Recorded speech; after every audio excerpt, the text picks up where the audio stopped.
요한복음에는 예수님께서 예수님의 정체성에 관해서 독특한 방식으로 말씀을 해주시는 7개의 본문이 있습니다. 이 7개의 본문에서는 모두 예수님은 나는 무엇무엇이다, 이 문법을 사용하셔서 이제 말씀하십니다. 6장에서는 나는 생명의 떡이다. 8장에서는 나는 세상의 빛이다. 또 10장에서는 나는 양의 문이다. 나는 선한 목자이다. 또 11장에서는 나는 부활이요 생명이다. 14장 나는 길이요 진리요 생명이다. 그리고 오늘 본문에서는 나는 참 포도나무이다. 이렇게 말씀하십니다. 예수님은 예수님을 포도나무로 그리고 제자들을 가지로 이렇게 비유해서 말씀을 시작하십니다. 내 안에 거하라 이렇게 말씀하시는데 1절 2절입니다.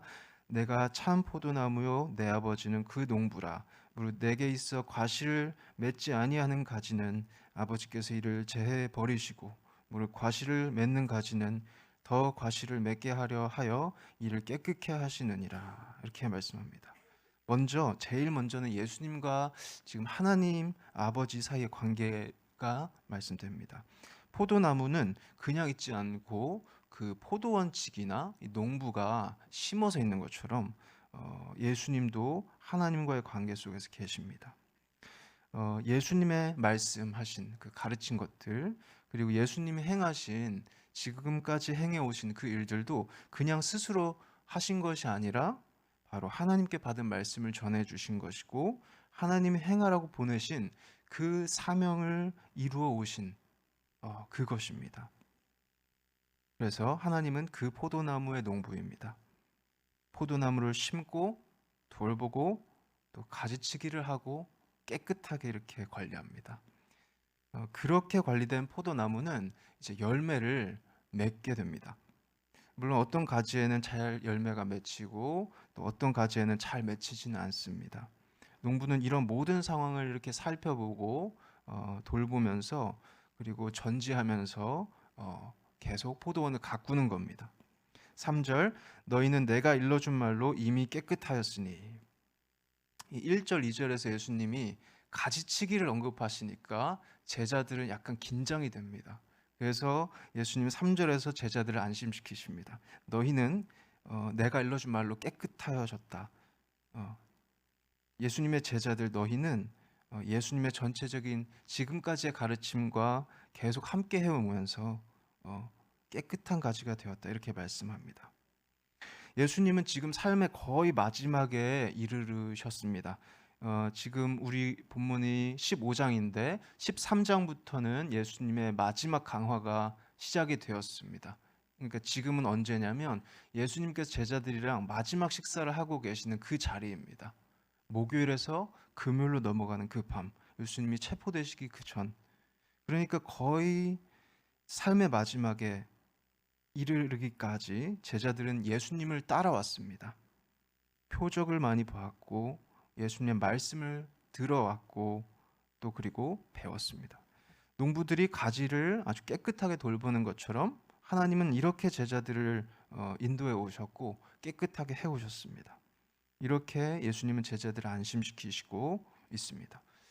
그런데 가지가 깨끗해졌다고 해서 이제 다 끝난 것은 아니죠. 그래도 모든 것이 끝난 것은 아닙니다. 4절 내 안에 거하라 나도 너희 안에 거하리라. 가지가 포도나무에 붙어있지 아니하면 절로 과실을 맺을 수 없음 같이 너희도 내 안에 있지 아니하면 그러하리라. 그러니까 제자들은 깨끗하게 된 이제부터는 앞으로 계속해서 예수님께 연결되어 있어야 한다는 말씀을 듣습니다. 가지가 만약에 포도나무에서 잘 있다가 분리돼 버리면은 더 이상 열매를 맺지 못하는 것과 같습니다. 아무리 깨끗하게 관리되었더라도 그렇습니다. 이미 깨끗하게 된 제자들이 만약에 이제부터 예수님으로부터 분리되면 단절되면 이제부터는 열매를 맺지 못하게 됩니다. 5절 6절 나는 포도나무요 너희는 가지니 저가 내 안에 내가 저 안에 있으면 이 사람은 과실을 많이 맺나니 나를 떠나서는 너희가 아무것도 할 수 없음이라. 사람이 내 안에 거하지 아니하면 가지처럼 밖에 버리워 말라지나니 사람들이 이것을 모아다가 불에 던져 사르느니라. 지금 이제는 예수님께 연결되어 있지 않은 제자들의 그런 제자들의 운명이 묘사됩니다. 잘려나간 가지가 스스로 열매를 맺지는 못하고 점점 말라서 이제는 땔감이 되는 것처럼 그렇게 됩니다. 예를 들면 가룟 유다입니다. 가룟 유다는 잘려나간 가지와 같은 제자인데 제자 공동체 아주 예수님과 가까웠던 12명 안에 포함되어 있던 사람이지만 그렇지만 예수님으로부터 분리됐습니다. 요한복음 13장에서 예수님은 이제 죽음이 곧 다가왔구나라는 것을 알아차리신 다음에 어떤 선택을 하십니다. 내가 제자들을 끝까지 사랑하겠다. 이 선택입니다. 끝까지 사랑을 선택하십니다. 그런데 바로 그때 유다는 어떤 생각을 하고 있냐면 예수님을 팔아넘길 생각을 하고 있었습니다. 그래서 그 마지막 저녁 식사 자리에서 유다는 나오고 대제사장들과 바리새인들에게로 갔습니다. 결국에는 비참한 최후를 맞았습니다. 잘려나간 가지가 점점 마르다가 불에 던져졌습니다. 예수님은 제자들에게 내 안에 거하라고 말씀합니다. 이것은 나무에 가지가 붙어 있는 것처럼 연결되어 있는 것입니다. 예수님과 연결되어 있는 가지. 이것은 예수님이 행하셨던 것처럼 행하는 것입니다. 예수님께 배우는 것이고 예수님을 본받는 것입니다. 요한일서 2장 6절에서는 예수님 안에 거한다는 것이 어떤 것인지를 이렇게 말씀합니다. 저 안에 거한다 하는 자는 그의 행하시는 대로 자기도 행할지니라. 제자는 예수님을 본받아야 되기 때문에 이 세대를 본받아서는 안 됩니다. 이 세상 한가운데서 살아갑니다. 그렇지만 전능하신 하나님을 고백합니다. 양들은 어떻습니까? 양들은 타인의 음성과 목자의 음성을 구별합니다. 그래서 선한 목자의 음성을 알아듣고 그 목자의 음성을 따라갈 줄 압니다. 이렇게 하나님의 자녀는 하나님의 말씀에 청종하고 그리고 예수님 안에 거합니다. 예수님은 이 말씀을 하신 다음에 내 안에 거하라고 말씀을 하신 다음에 우리가 그 안에 거할 때 많은 열매를 맺을 것이다 라고 말씀합니다. 청년들과 교회학교 학생들은 이제 여름 성경학교와 여름 수련회를 통해서 그런 시간을 가지게 됩니다. 예수님께 집중하고 또 서로에게 집중하고 예수님을 깊이 만나고 거룩한 우정을 경험하고 다시 그 다음에 일상으로 돌아올 것입니다. 주님은 우리 청년들과 학생들의 삶에 그 다시 돌아온 일상에 풍성한 열매를 맺게 하실 것입니다. 이 예수님 안에 거함의 결과가 7, 8절에 있는데요. 너희가 내 안에 거하고 내 말이 너희 안에 거하면 무엇이든지 원하는 대로 구하라. 그리하면 이루리라. 너희가 과실을 많이 맺으면 내 아버지께서 영광을 받으실 것이요 너희가 내 제자가 되리라. 그러니까 우리가 예수님 안에 거하기 위해서는 어떻게 되냐면 예수님의 말씀이 우리 안에 거해야 합니다. 앞에 본문에서 4절, 5절에서는 예수님이 우리 안에 거하신다라고 했는데 지금 이 7절에서는 예수님의 말씀이 우리 안에 거하신다고 합니다.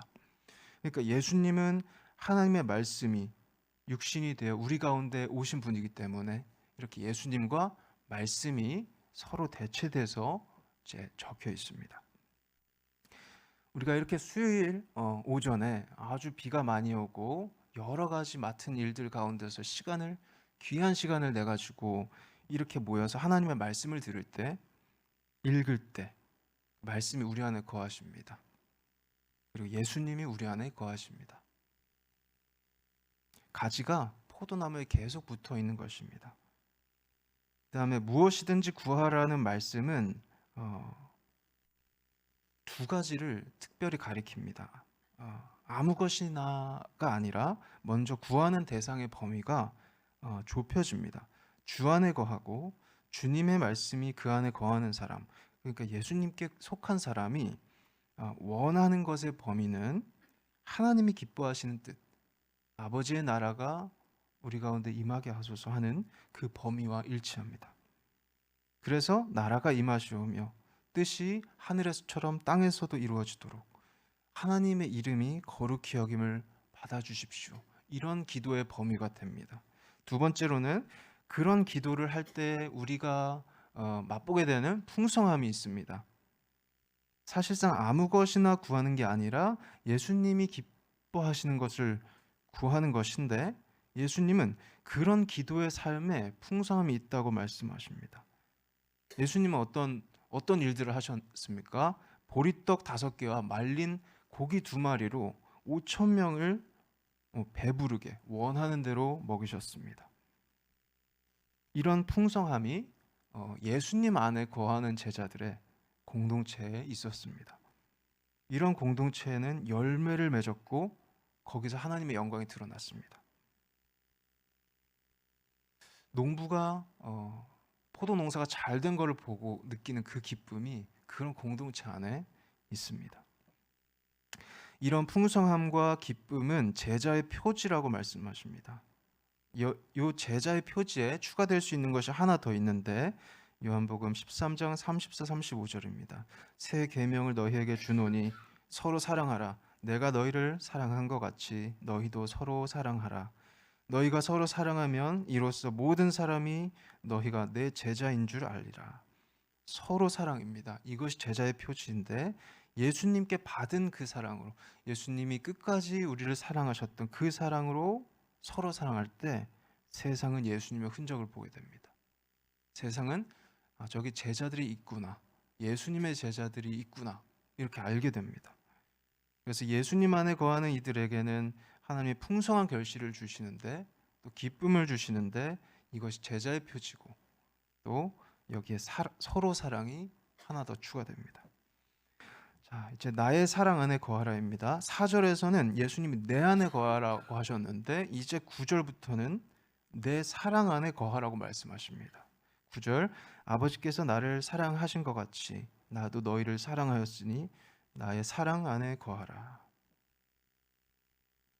하나님은 당신의 독생자인 분 예수님을 깊이 사랑하셨습니다. 그리고 예수님은 그 사랑을 그대로 제자들에게 흘려보내 주셨습니다. 끝까지 사랑하셨습니다.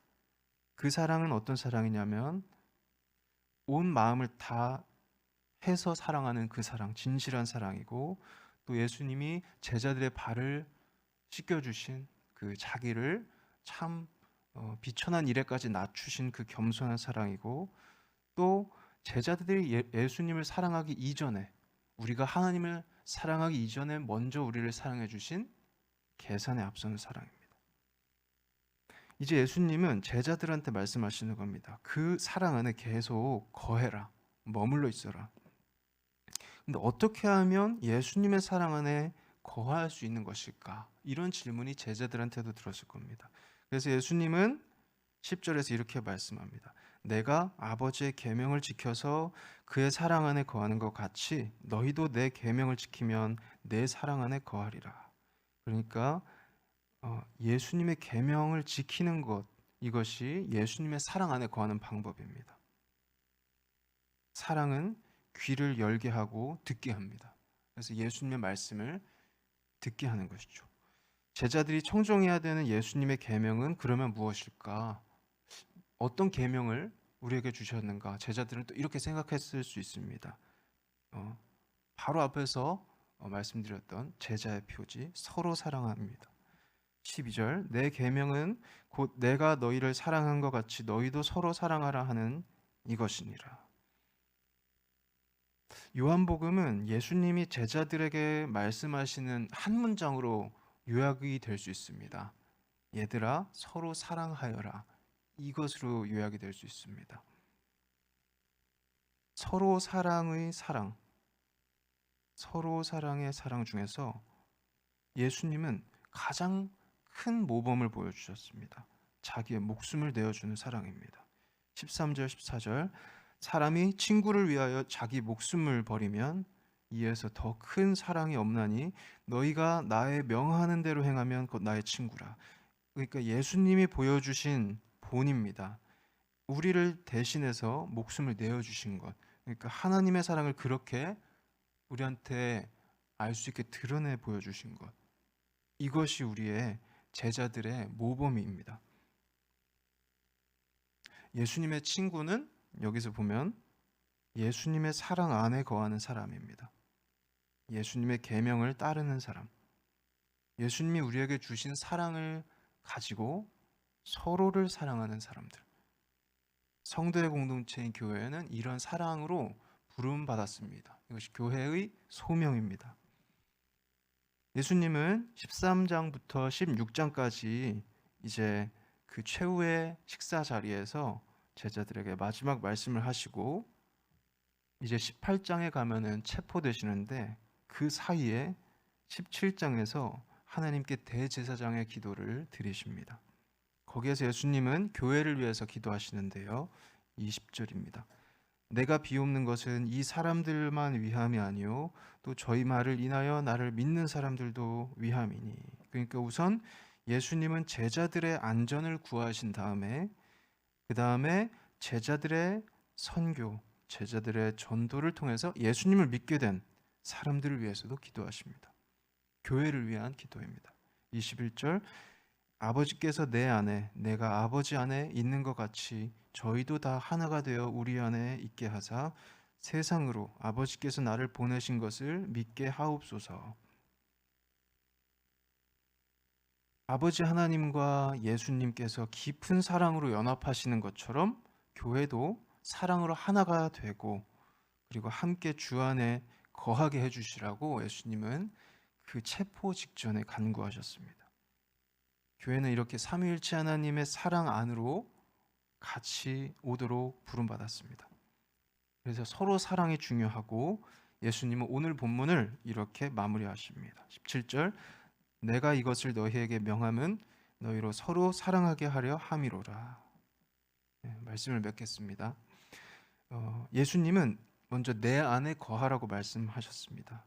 우리는 이 세상에서 살아가지만 그 풍조가 아니라 참 포도나무이신 예수님께 붙어 있어야 됩니다. 예수님 안에 거하는 이들에게는 하나님께서 풍성한 결실을 약속하시고 또 기쁨을 세상이 알 수 없는 기쁨을 약속하십니다. 우리가 그 안에 거할 때 우리는 서로 사랑할 수 있는 아주 가장 고귀한 모범을 보게 됩니다. 또 힘을 공급받습니다. 참 포도나무가 그 잘 연결되어 있는 가지에 계속 양분을 공급하는 것과 같습니다. 오늘 말씀을 기억하시고 예수님 안에 늘 거하시고 하나님이 주시는 풍성함과 기쁨을 기다리시고 간직하시고 주님께 받은 사랑으로 서로 사랑의 열매를 맺는 이번 여름 되시기를 바랍니다.